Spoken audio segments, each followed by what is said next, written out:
You're listening to the Fit Bottom Girls podcast, the only podcast for active, athletic, and adventurous women and those who aspire to be. We've got your back as you navigate the ups and the downs of motherhood, midlife, and menopause. I'm your host, Allison Hylett, here to remind you that female isn't fragile.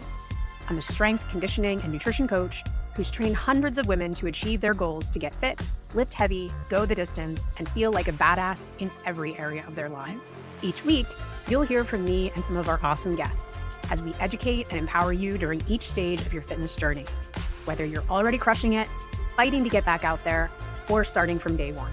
So friends, let's get into it.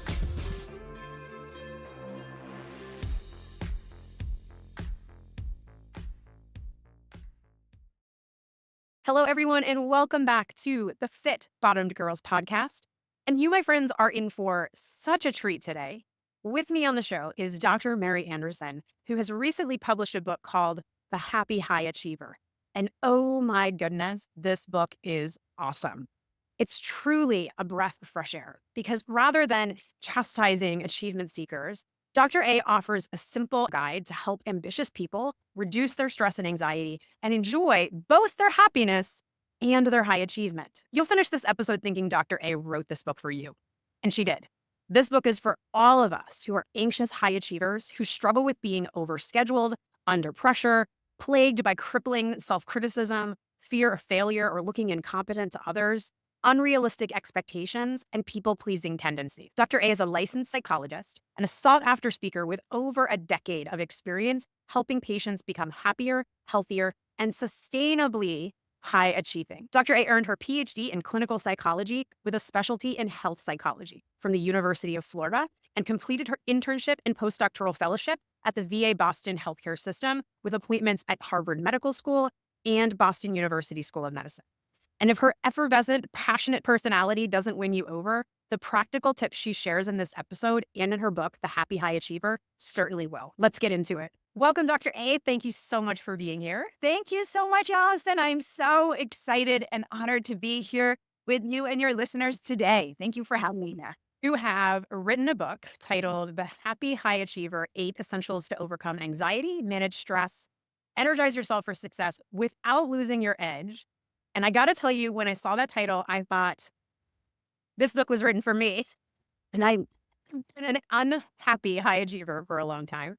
And I was like, I need to have this woman here to chat. So here you are. Yes, I'm so excited to be here. And that's exactly why I wrote my book, The Happy High Achiever. It's a practical guide detailing 8 essential principles to help ambitious people reduce their stress and anxiety and enjoy both happiness and high achievement. And it's based on my work as a clinical psychologist for well over a decade now, helping high achieving patients like successful business professionals, doctors, lawyers, grad students. I have a lot of law students. And what I found is they would come to my office and so hardworking, so ambitious, they'd sit on my couch and kind of drop the flawless facades and really candidly and courageously describe struggling with chronic stress, anxiety, self-doubt, perfectionism. I'm seeing so much perfectionism right now. And so they were these awesome people not enjoying their excellence. And I thought, I need to really specifically target the unique pains and pressures of high-performing individuals. And after working for so many years with those high-achieving patients, I kept teaching the same strategies and skills. And I thought, there must be a book that specifically addresses these issues. And there really wasn't, Allison. So you have to go write it. You must write it. They were telling me I got to go write it. So that's exactly what I went and did. So I have so many questions, mostly because, I think you wrote this book for me. So let's dive into it. So how do you know if you're a high achiever? That's a fantastic question, Allison. And there's some complexity to this because they hesitate to identify or categorize themselves like that. I'll find patients will come in very high achieving, ambitious, hardworking, goal oriented, and they don't necessarily identify as high achievers. So what I found, Allison, it's like a hallmark of high achievers is that they don't automatically identify as such. And I think a large component is because as high achievers, they're constantly looking to the next goal that they're working on. So they're like, oh, but Dr. A, so if they're a lawyer, they're like, but I haven't, made partner yet. Or they'll compare themselves to their colleagues or friends or other people, and they'll say, oh, but I haven't done this or that yet. And so they're really focusing on what they haven't done yet or how they don't measure up. rather than giving themselves credit for everything they already have done. Yeah. So what are the clues? How do we know? Okay, great question. So that's actually why in my book, The Happy High Achiever, in the intro, I literally have a section that is called, Are You an Anxious High Achiever? For that very reason, because I wanted people to know, okay, did you pick up the right book?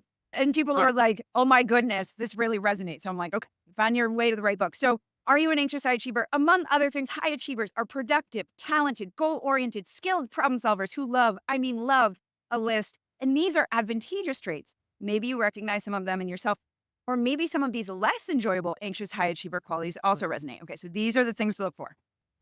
You are overwhelmed by self-doubt and your overextended schedule. You like to feel in control. Yes. The big one. You feel massive pressure to keep achieving big and impressive goals. Yeah. Yeah, that one's a big one. You desire certainty. You experience fear of failure, fear of making mistakes, or of being viewed as incompetent. That's a crippling one Yes. for a lot of us. So many high achievers terrified of making mistakes, but really at the heart of perfectionism is when we tie our self-worth to our achievements, appearance, or performance. And we think we need to prove that we're good enough, to prove that we're valuable and lovable.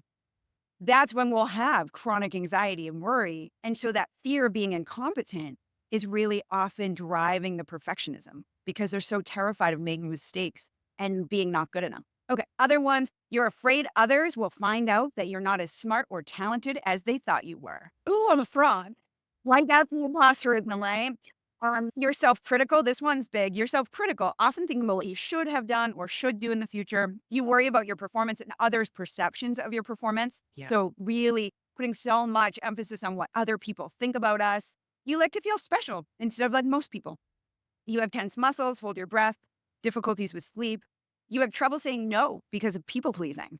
It's a big one for so many people. I think for women, also being socialized to be agreeable and polite, that's a big one. You have unrealistic or perfectionistic expectations for yourself, your family, your friends, and your coworkers.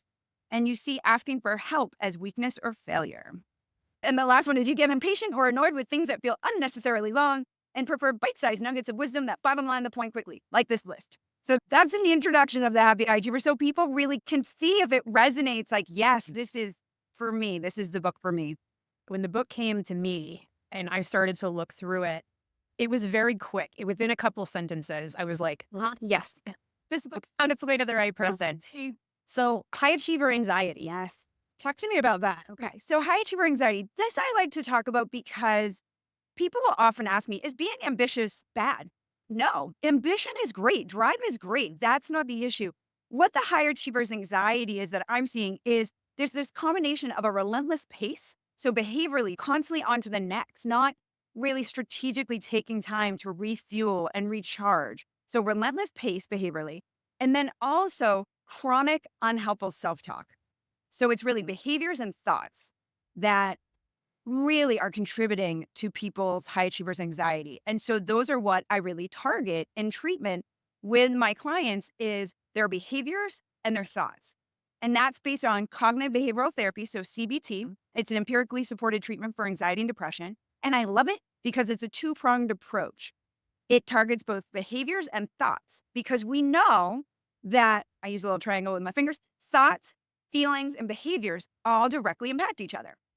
And so if you want to feel better, if we want to decrease that level of anxiety, we're really going to have to optimize our thoughts, which is our self-talk, and our behaviors, which often is like self-care. And I like to put out there, is our goal to eradicate anxiety? No. We're going to feel some level of stress, and that's actually healthy. We care. As high achievers, we care about our goals. That's normal. Our goal is to just modulate the intensity of that affect, basically help decrease the level of anxiety so we're not feeling so overwhelmed. Because when we're feeling overwhelmed, anxiety, panic, dread, that's going to impair performance because we're just living with so much, so high level of that anxiety. So we're going to decrease the stress and anxiety by optimizing our thoughts, which is that self-talk, and our behaviors. So it's really about whether you cross that line between the stress that becomes the catalyst for action. There's that gathering of resources that occurs in response to stress it's a really helpful mechanism. It's really amazing that humans have this capacity to where you cross the line into it's now at a level that is interfering with my ability to perform rather than something that's helping motivate you or move you forward. Exactly. So that's exactly it. There's actually, it's called the Yerkes-Dodson law. It's like an inverted U. And so if people don't have any stress, is that helpful? No, we're not going to perform well if we don't care. We want to be motivated. But Right. conversely, if we're on the other side of the inverted U, if we have really high stress where we're feeling really overwhelmed and anxious, that's going to impair performance. So the sweet spot in the middle is optimal performance with optimal stress.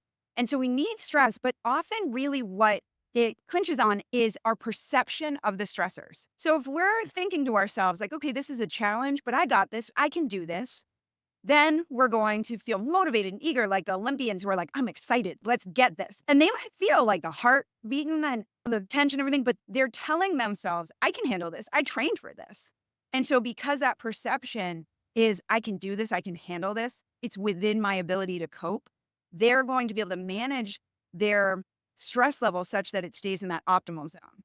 If we're telling ourselves, I can't handle this, this is too much, that's where we're going to really feel because of that thoughts, feelings, behaviors. If we're saying, I can't handle this, we're going to feel really overwhelmed. And then behaviorally, that will impair performance. Yeah, so interesting. It sounds to me like it's about resources and the demand. If you Mhm. feel you're properly Yeah. resourced through skills and systems and support and strategies and ability, and you feel that you can rise to meet that occasion, Mhm.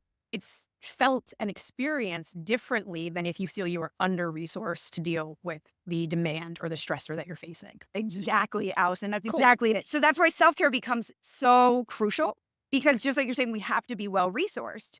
So I teach my patients SELF. There's this self acronym that I teach of the 4 science based self care fundamentals that we really need to prioritize as high achievers to ensure that we are well resourced. Because if we've got these 4 and we're working them and we're feeling well resourced, it's going to be easier to perceive whatever challenges or changes in our situation come up.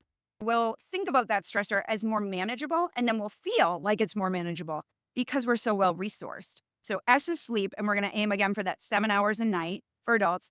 E is exercise, which I know you'll be on board with this one. Absolutely. And I think everyone knows how important it is for physical health, but I think sometimes people vastly underestimate just how helpful, how beneficial exercise is for mental health and well being. I tell my clients all the time, yes, we do have long-term benefits that we get from exercise, but there are also very immediate and acute things that we get from exercise that make it even more valuable in the moment. There are actual things that happen with just a little bit, with one time you exercise and you're already starting to change things about your physiology. Absolutely. So physical activity, exercise, and I love walking. It can be whatever people want to do. It's just physical activity is one of the most efficient ways to decrease cortisol, our stress hormone. So if we want to prevent and heal from burnout, we have to make sure we're prioritizing exercise.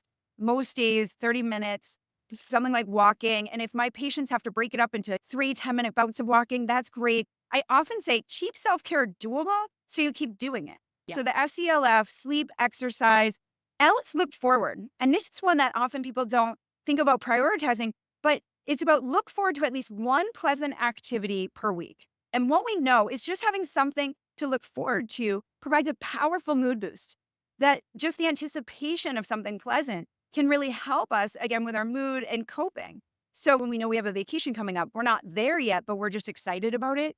So now it's on a more doable scale, keeping it a small, pleasant activity because we can't always go on vacation. I try to always have at least a meetup or a phone call with at least one friend or family member every week. And just thinking about it, thinking about the meetup or just even the phone catch up, it makes me smile throughout the week. So the key is put something in your schedule. So be it a catch up with a friend, a concert that you want to go to. I like to get my nails done. So putting that in my schedule, or even just something like making sure you make time to watch your favorite TV show or read a few pages of a favorite book.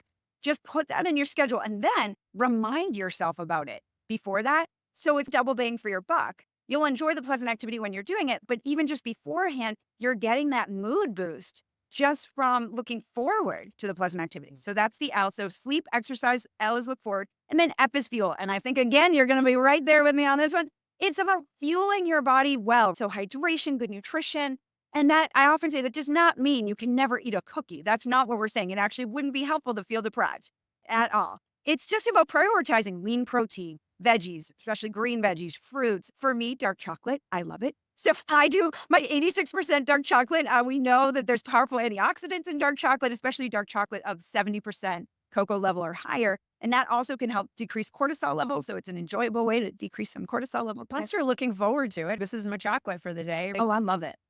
Yeah. Every time it's the morning, I have my hot green tea and my dark chocolate to look forward to. So that helps me get up and get going in the morning. I love it. And then also with F for fuel, I talk about fueling your mind with some quiet. Think about how plugged in we are during the day, constantly barraged with information and inundated with problems to solve and challenges to navigate. So just even a few moments where you put the phone down, you go outside, get some fresh air, or journaling, meditation. I use the Calm app every morning.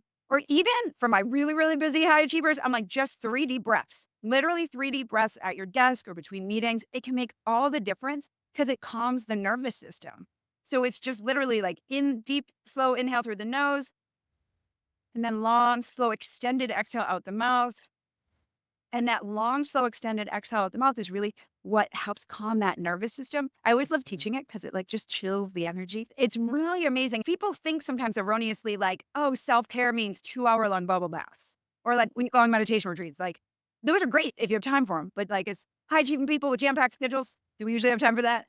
No. So we don't do it, right? We don't do it. So if you can't do it, it's not going to benefit you. So we need to have something that's really like bite-sized and sustainable, which is what I love here. And I really love how you're thinking about fuel because I think of nutrition too. Right? It's an intake. You're taking something in to your body and it's nourishing you or maybe it's not nourishing you. But that's the same way with everything that we take in from our environment around us, right? It's the news we watch, it's the podcasts we listen to, it's the people we surround ourselves by. All of those intakes are nourishing us in some way or potentially not. And being aware of that and how those different things that we're eating, digesting, taking in are affecting us can be really helpful self-exploration if you're finding yourself chronically depleted by your life. Yes, such wisdom. What we consume directly impacts us. So sometimes I encourage people for that look forward. I'm like, what if you plan to watch like a stand-up comedy and Netflix has tons of them now, or watch something funny, consume something light that's going to be easy, especially if they're in a stressful time of life, which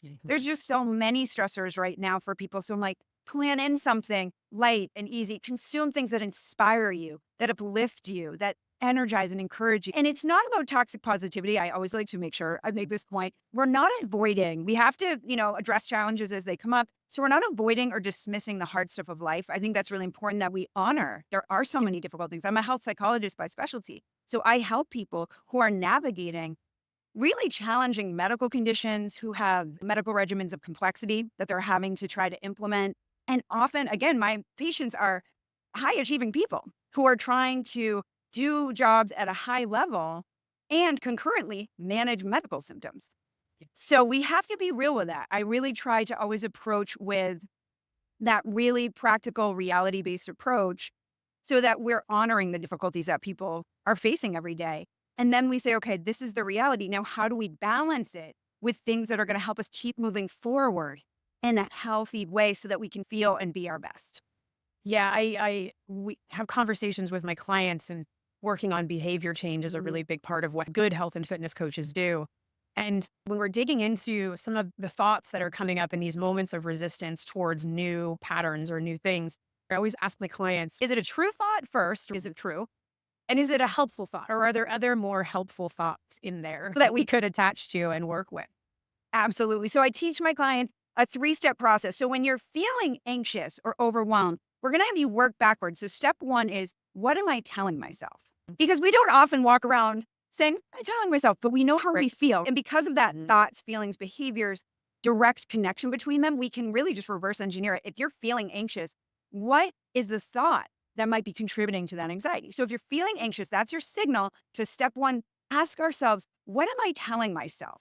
What am I telling myself right now? And then once you identify the thought that is not helping you, so it might be you say something in a meeting and you think, oh my gosh, I sounded so stupid. Now they're going to think I'm incompetent. I won't get my promotion. So once you identify that, then you go to step 2. So step 1 is just raising your awareness. Step 2 is now taking action and what I call poke holes in the thought by asking yourself for step 2, how is my thought not necessarily true?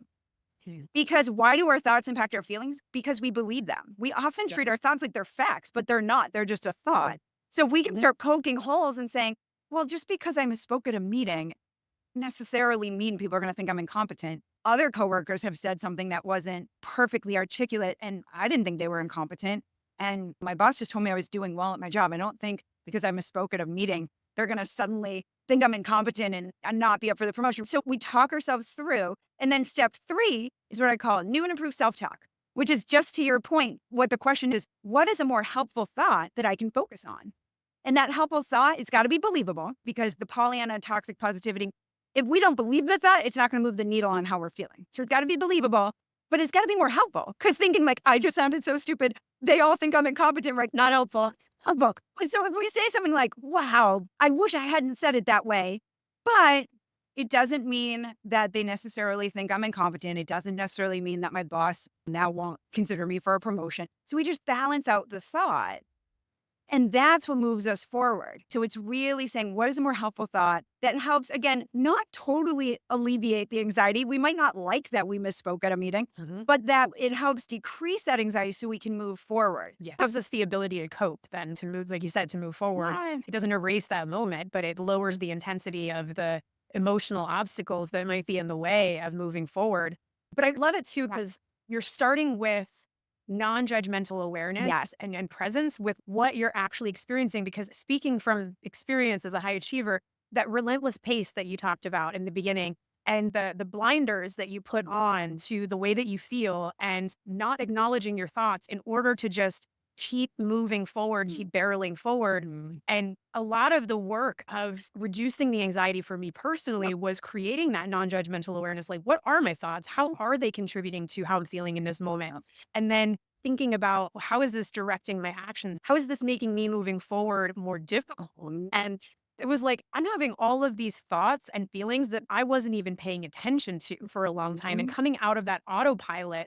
So it sounds simple, but really, if you're not paying attention to the autopilot functions of your brain just spitting out thoughts the way that clouds generate rain, you're going to continue to be in this kind of cycle of not really understanding that the call is coming from inside the house and that there are other thoughts in there that might be more helpful. Absolutely. And that's why, yes, raising our awareness is so crucial. We got to raise our awareness so we can take action. And it's only by then taking action that we'll really benefit, because we're going to be able to help move ourselves forward. When we're thinking these chronically unhelpful types of self-talk, which we call cognitive distortions. So cognitive distortions are unhelpful thoughts that often originate from misconceptions, faulty beliefs, erroneous interpretations of a situation. So when we're having those cognitive distortions, it's really going to needlessly ratchet up our anxiety and stress and behaviorally keep us stuck. Because again, those thoughts, feelings, behaviors.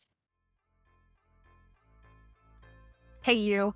I wanted to press pause on this episode for a second to talk about your fitness goals. You know, those sweet dreams of being more active and feeling athletic and confident and doing epic, adventurous shit.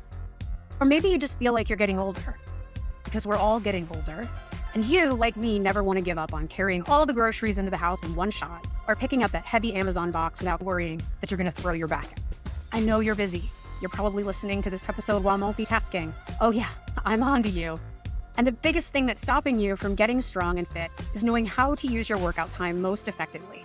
Like exactly which exercises are worth your time, when to do them, and the number of sets and reps to get to your goals. You probably also tried other fitness apps and programs out there, only to feel like they weren't right for your needs. You want a program that has it all: strength, power, cardio, mobility, and recovery, all built right in without spending your whole life in the gym. And you want experienced coaches around to answer your questions, and a community at your back to help you stay motivated and inspired. Look, I've been coaching women for a long time now, and the truth is that you don't need another fad diet or complicated, time-consuming workout routine to support you as you age. You just need to train smarter with simple, progressive workouts and a plan that's designed for your body and your life, whether you're navigating motherhood, midlife, or menopause. And if this sounds like exactly what you've been missing, I invite you to join Stronger 365, a progressive strength, power, and conditioning training membership for women like you who are ready to stop winging it and take their training to the next level with more structure and support. And the best part? This program has 3 different options, so you can choose your own fitness adventure based on your goals, how much time you have to train, and what equipment you have, whether you've got access to a full gym or, like me, work out at home. And it's run by me, Allison Heilig, and my awesome team at Miles to Go Athletics. Head over to the show notes for all the details and to join our membership community. And as an FBG, your first 2 weeks are on me. And now, let's get back to the episode. So what I often help patients target is what I call the troublesome trifecta. So the troublesome trifecta are the 3 most common unhelpful types of thoughts, so unhelpful cognitive distortions that plague high achievers. If you're feeling really anxious and stressed, these are the 3 cognitive distortions, the 3 types of thoughts that you're likely thinking that are, again, needlessly ratcheting up the stress and anxiety. And then we teach them how to overcome those. Yeah, let's do this because I have them up over here on my screen. And in my clients, these are very, very, very common things that we have to work through and call attention to. So again, we want to know what they are. I think it's helpful to have the language to describe them so that you can call them out as a category of thinking that is potentially not helpful. And so let's dive into the troublesome trifecta. Troublesome trifecta. Okay, so the very first one is all or nothing thinking. So all or nothing thinking is just that, when we're forcing a dichotomy where there doesn't need to be. So you'll hear things like always, never, everyone, no one. And so anytime you hear those things, to really perk up your ear and be like, oh, am I doing that all or nothing thinking, kind of black and white dichotomous thinking.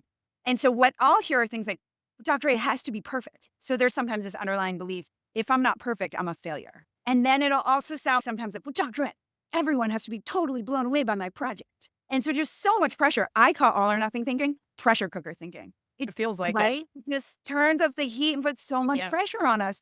And again, that's really at the heart of perfectionism, is when people are trying to be flawless and fumble free. And they're terrified of making mistakes. Again, it's often because they're trying to prove their worth. They're tying their self-worth to their appearance, achievements, performance. And that's what's really ratcheting up the pressure. So they become terrified of making mistakes, of ever looking less than the best. So that really limits them, actually, because then they're afraid to take risks and try new things at things they might not immediately look flawless at, which any of us, when we want to try something new, we're not going to look perfect at it. It's part of the process. We've been a beginner. So then you'll see people start limiting and they're only staying in this small little space of what they know they'll look great at.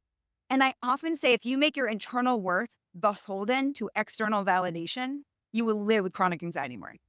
So we got to know that our self-worth is inherent, it's unconditional, and that's actually what energizes and encourages us. It really provides the courage to go out and take those necessary strategic risks, because we know even if we make mistakes or fail, which is, as humans, we will make mistakes and fail, so it's part of life. But if we really know that mistakes are a part of life and it doesn't in any way negatively impact our worth, that's when we're really going to excel. Because then we're like, okay, I'm going to go and really work towards what's important to me. And if I make mistakes or I fail, I'll learn from those. Once we have that growth mindset. So my essential number 1, so I talk about 8 essentials in the Happy High Achiever, in my book, where essential number 1 is strive for excellence, not perfection. So we're not lowering our standards, because again, as high achievers, we like to keep our standards nice and high and we want to achieve goals, but we have to allow for our humanity. So I often say excellence allows for both high achievement and our humanity, where perfection is impossible. And it will really just drain us, deplete us, and make us afraid to put ourselves out there. Okay, so that's all or nothing thinking, the first of the troublesome trifecta.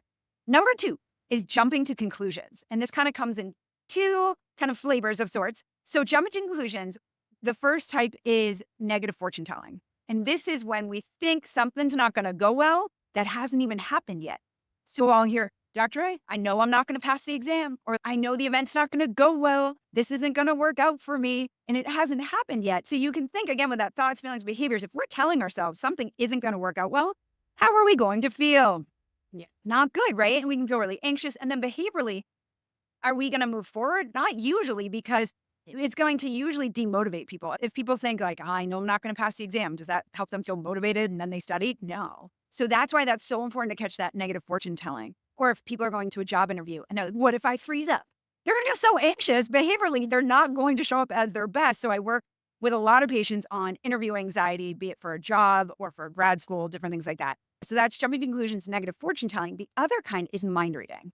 So this is, I think we've all done this at times where we think like we know what someone's thinking about us, but can we ever really know what someone's thinking about us? No. I often say, not unless they tell us, and they tell us the truth, right? So we can't know. But if you think about, again, going into an interview, like if that's the scenario and they're like, the interviewer's not going to like me, they're not going to think I'm good enough, is that going to help us know that? It's going to make us so much more anxious. And then behaviorally, we might not look as engaged. We might not ask as many questions because we're in our head worrying. So negative fortune telling and mind reading, that mind reading, really watch out for assuming we know what people are thinking of us.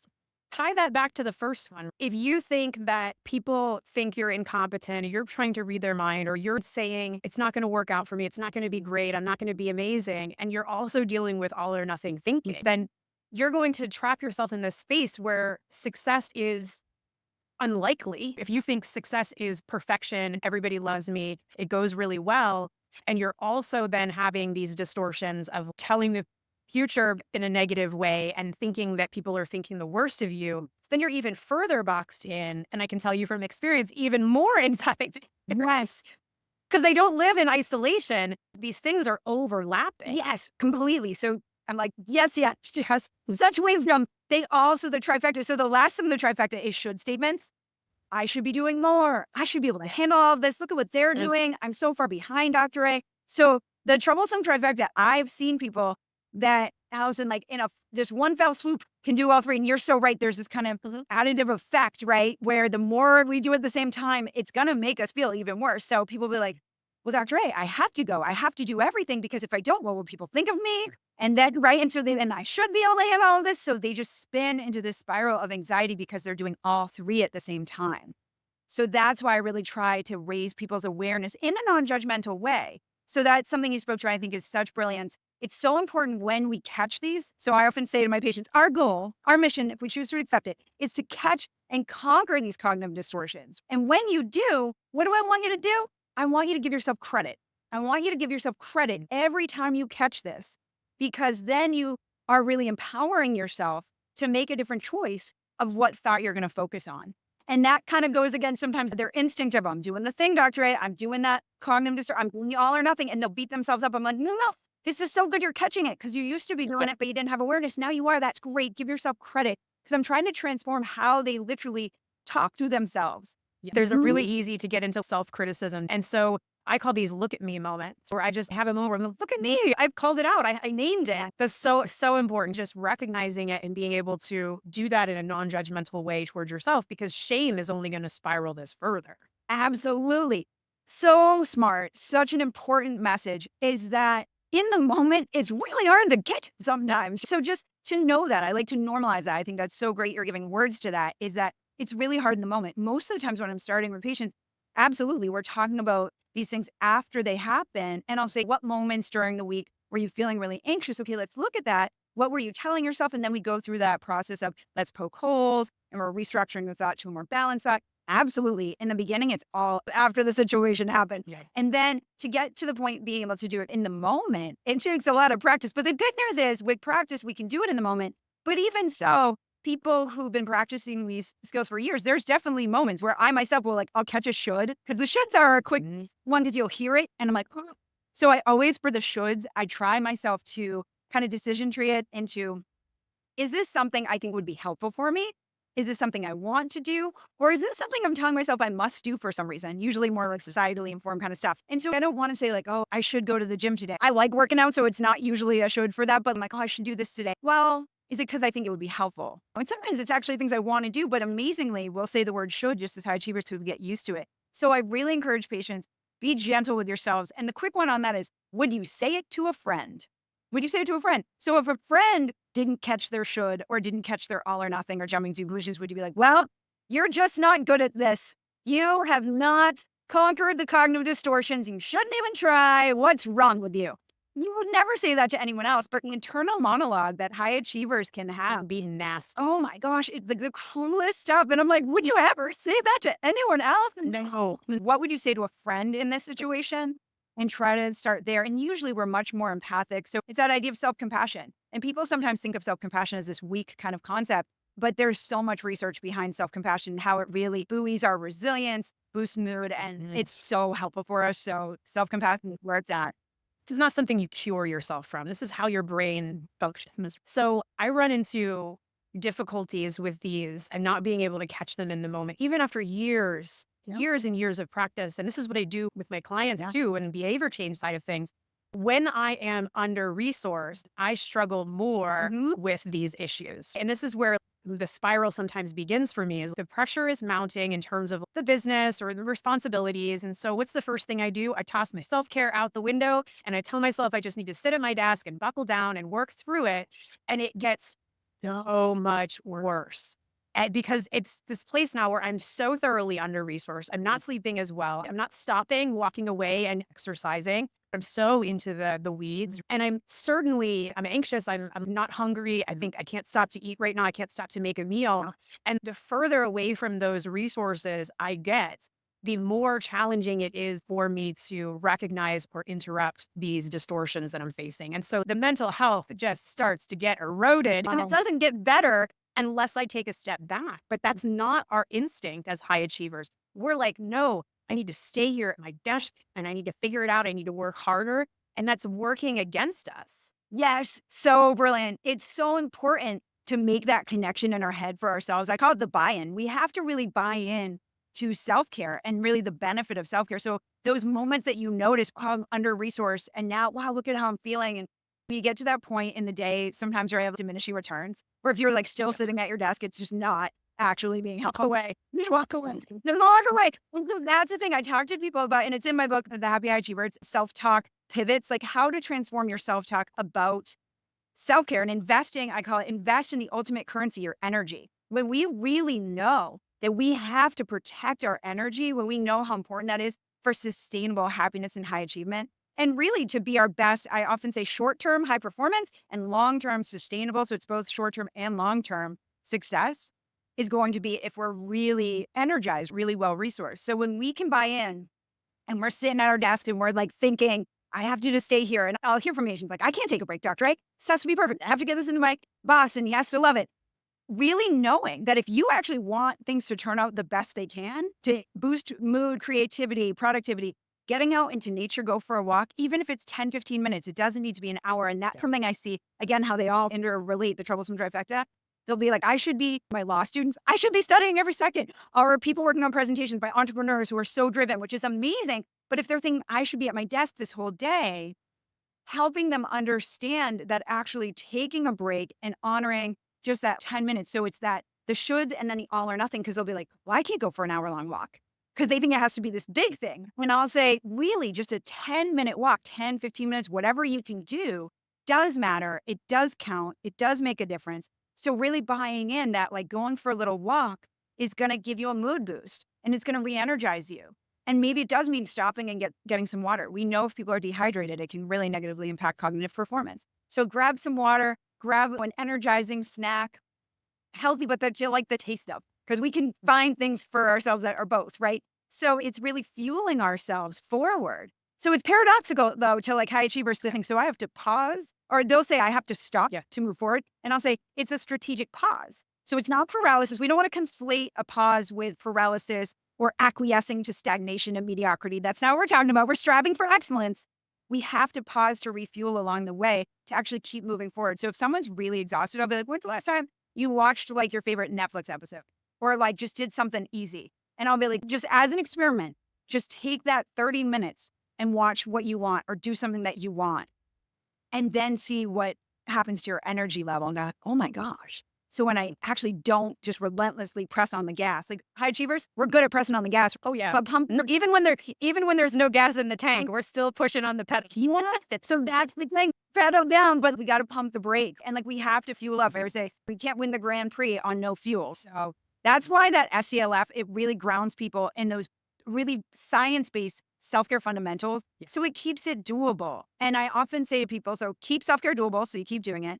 And a string of single steps completed is better than a large leap never taken. Because they're like, well, I'll go to the gym, doctor, at the end of the week when I have time for an hour. And I'm like, just taking little 10-minute walks here and there, or hop on the elliptical for 10 minutes, or make sure you're doing your strength training because you can have some dumbbells at home and just make sure you're building that into your day. Keep it really doable for yourself and set realistic goals and stay flexible with how you achieve your goals so that you can be sustainably successful with this. I tell my clients, you have permission to half-ass your work because they can be like, I can't do the whole thing. Well, if I can't do the whole workout, I won't get the benefits.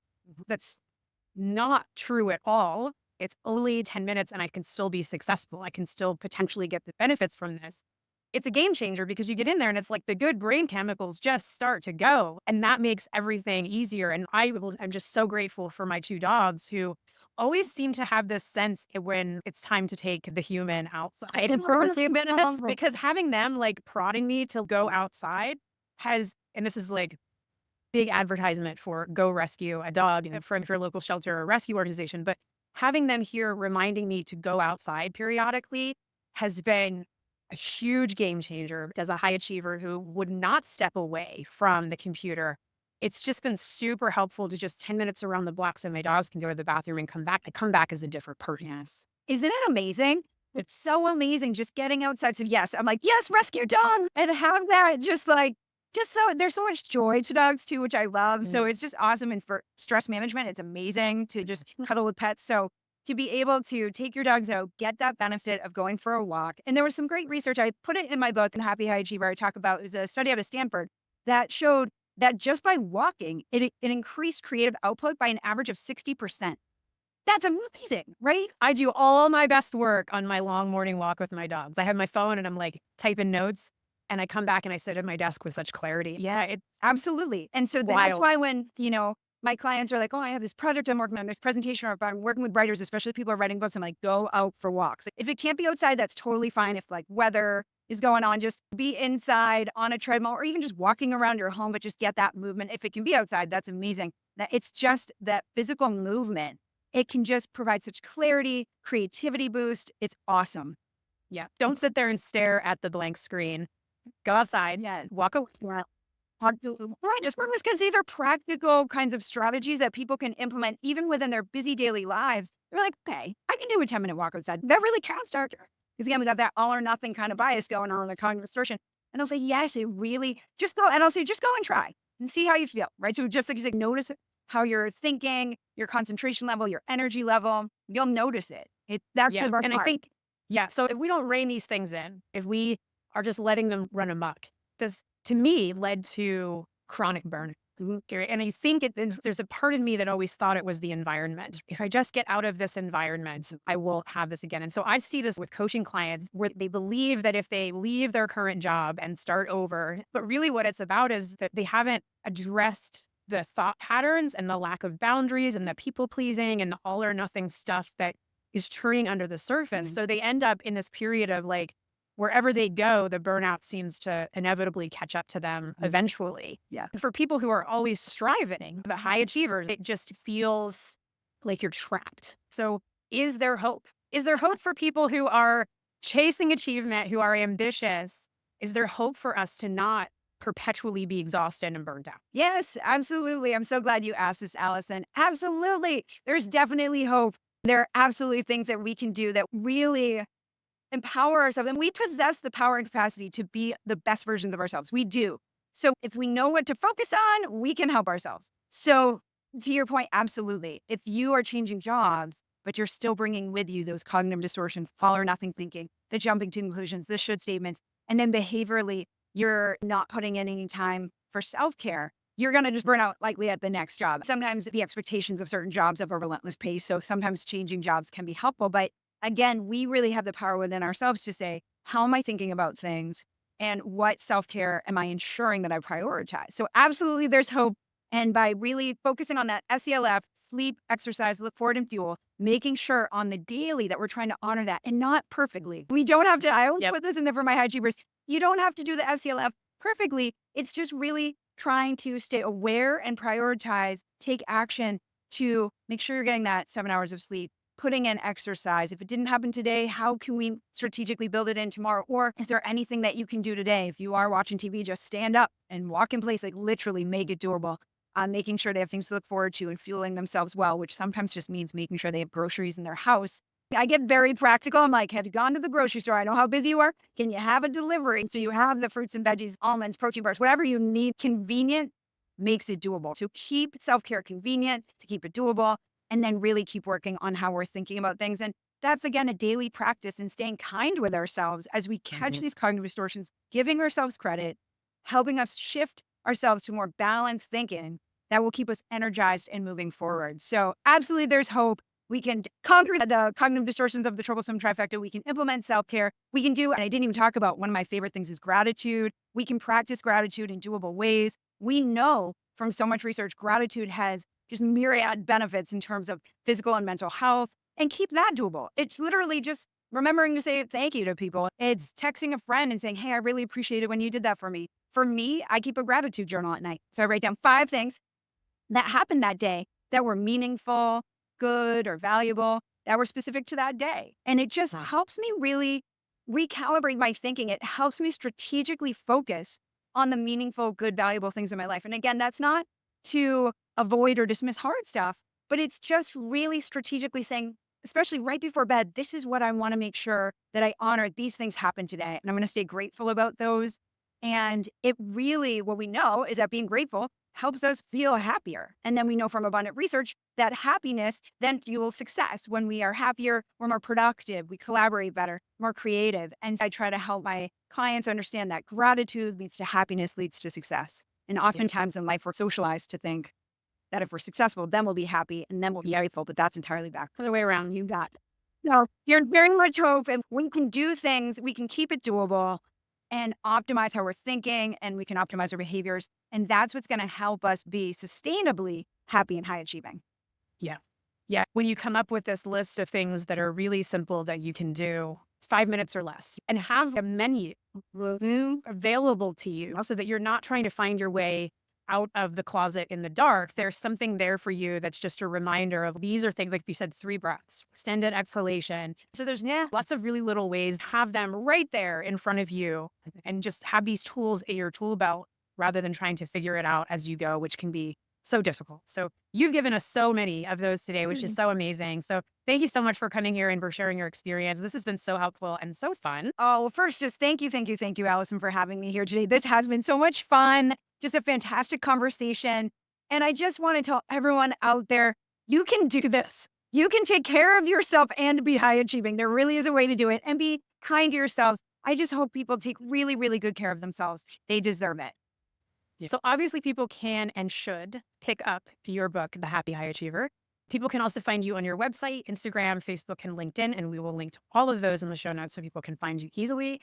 This was so great. Thank you so much for being here. Thank you so much, Allison. Take care to everyone out there. And I would love to stay connected to all the followers out there. Again, my book's now available on Amazon and all major booksellers, The Happy High Achiever. I wish everyone many excellent days ahead. And that's a wrap for this week's episode of the Fit Bottom Girls podcast. But don't worry, we're dropping new episodes every Thursday. In the meantime, head over to the show notes for all the links from today's episode, or go to fitbottomedgirls.com/podcast to catch up on past episodes. Thanks for being here. I'll see you next week.